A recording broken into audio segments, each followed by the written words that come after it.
once again to review the papers, the business expert and author, Alison Stewart-Allen, and the writer and academic, Mo Lovett. Ladies, lovely to see you again. Ali, take us inside the Financial Times. P&O ferries, remember them? Well, I certainly remember the government saying they were going to sort out the situation as regards the 800 workers, but this is more of an examination of how to make those channel routes pay. Absolutely. I mean, obviously, the reputation of the P&O brand right now is not very high. Sacking 800 people through a pre-recorded Zoom call is not exactly a good way to manage your reputation. But their biggest challenge is overcapacity in this route from Dover to Calais. Unfortunately for P&O, there are a lot of other competitors who are also very keenly priced. And unfortunately for P&O, they're going to have to figure out a way to make this pay. There's a lot of options, for example, that not only travelers using the ferry wanting to get to France might deploy, but also lorries who can use the Eurostar or Le Shuttle, and they can use lots of other competitors doing that same route. So I think the big challenge for the P&O leadership now is how are we going to make money out of this? Mo, let's go inside the Express for a story actually that's close to my heart as well as my stomach. This is all about cooking lessons in schools. Now, I was lucky enough to be brought up by two parents who cooked and who I was watching cook quite a lot of the time. I also did a module in home economics before I went off to university. So I was prepared, but so many kids aren't these days. Yeah, absolutely. No, I agree with you too. It's a story after my own heart as well. And I think the story, first of all, is that Education Minister Will Quince has had a bit of an epiphany. He's lost 6 stone during lockdown and has found a love of cooking. So he wants to implement this new scheme. He says it's about cutting childhood obesity it's going to be a pilot scheme next year to teach young people how to cook and to learn how to cook cheap and tasty meals. And a bit like you, I was really lucky to take home economics and to learn how to cook. My mum was a great cook. And so I like this idea, partly because I think you can enjoy food more when you know what ingredients go together, what flavours work in unison, and all the rest of it. And it's actually a very enjoyable thing. It's also a career option there for many young people.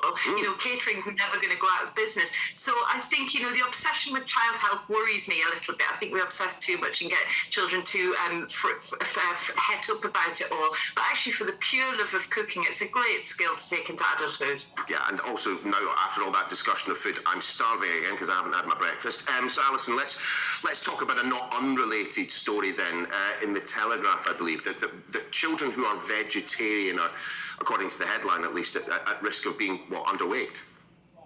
Yes, interestingly, and therefore you can still keep to a vegetarian diet, but you need to make sure, obviously, that you have all the most of the food groups, that there's sufficient protein, there's sufficient fats and carbohydrates, obviously fresh fruit and vegetables.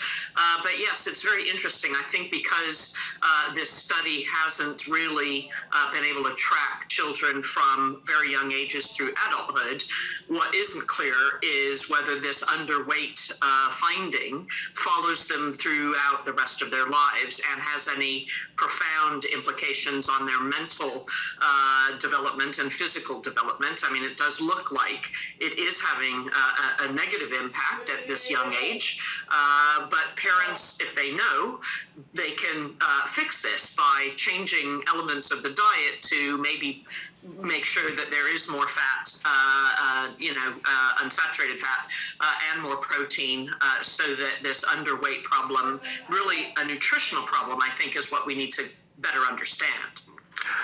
Mo, take us to the front of the mirror as you continue in your quest to make my stomach rumble so loudly that it's picked up on the microphone. The idea we could soon be paying as much for chicken as we do beef is remarkable.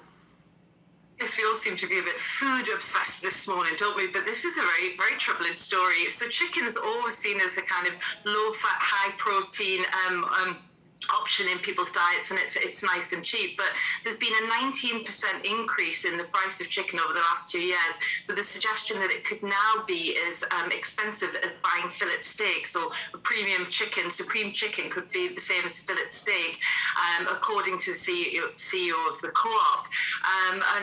This is nothing that we've seen in this country since the 1950s, actually, when chicken was high. And what I learned from this article, which I didn't know beforehand, is that chicken was once seen as a luxury item. Of course, throughout our lifetime, Neil, we've always seen it as quite a cheap and healthy option if you like meat. So this is a bit concerning. I think the price of grain is going to be impacted because of the war in Ukraine, so that could contribute to this rise in price. But yeah, Tesco's are quoting, I think it's £16.50 for fillet chicken compared to £16.65 for a good fillet steak. See, as someone who roasted a chicken this very weekend and then spent his evening yesterday making stock out of it, making soup out of it, freezing and putting it away, that's what everyone needs to be doing. That's how you save your money. Mo, Alison, we will see you for more of the same next hour. For now, thanks very much indeed. Stay right where you are. After the break, we'll once again be returning to those evacuations from Mariupol. It appears that President Zelensky has been speaking this morning on the news wires we hear that he has suggested that Russia wants to completely block his country's economy. Well, along with blowing up the country, they certainly do. We'll have more on that after this.